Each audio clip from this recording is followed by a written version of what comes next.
I was just looking at your early, days when you were a student. How you grew up, and I think I came across an article written by your uncle, which was originally written in Telugu, but I got a translation of that. Oh my, Wherein I think Mr. Mohan Kanda, who was the former Chief Secretary of Andhra Pradesh, that's right. wherein he has said basically, you are about to brainwash him to be a communist, whereas he wanted to dissuade you from communism. So you see, that episode was such that I was arrested during emergency. Yeah. The party had asked me to go underground, which I did. My father was unwell, so he had to be operated upon. So the arrangement between my mother and me, because only three of us in Delhi, was that I would spend the nights in the hospital. And nights are very difficult in Delhi hospitals, even today, for any police to try and find out who is where. So that was happening. So one evening when I reached there to replace my mother, the doctor came and said that now father is okay, you can take him home. And they discharged him. So there was no option, we had to take him home. And I couldn't leave that to mother alone. So then I took them home.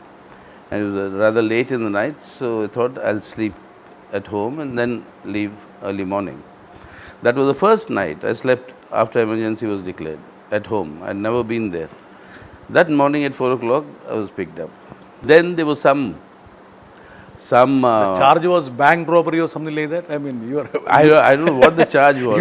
You were about to loot a bank or something like that. But it was that I was kept under police custody for the night and for the rest of the night. In the morning, when I was brought before the magistrate, it turned out that these charges under IPC were bailable.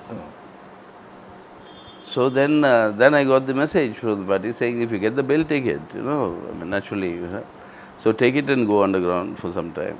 So I took the bail and then vanished, because that was the decision. And in that vanishing part of it, my parents thought that it's better that I go and spend time with my uncle, who was then a serving IAS officer. Yeah. So he was in one of the districts in Andhra, that is Kurnool at that moment. So he said, you spend the time with them. Then their hope was that he will convince me to leave my politics and join the IAS. Whereas you were, converting to communism. And then after I think 3 weeks or nearly a month, and that I remember was the December of 75, beginning of 76. The emergency withdrawal was nowhere in sight. Party had come to the conclusion that it's a long haul. We have to fight underground and for the restoration of democracy. At that time, nearly a month later, he called my father one day and said that you please take him back. Otherwise, the danger is that instead of my converting him, I will resign. I'll resign my job and join him and the movement. So I said, this is a danger, so you better take him away.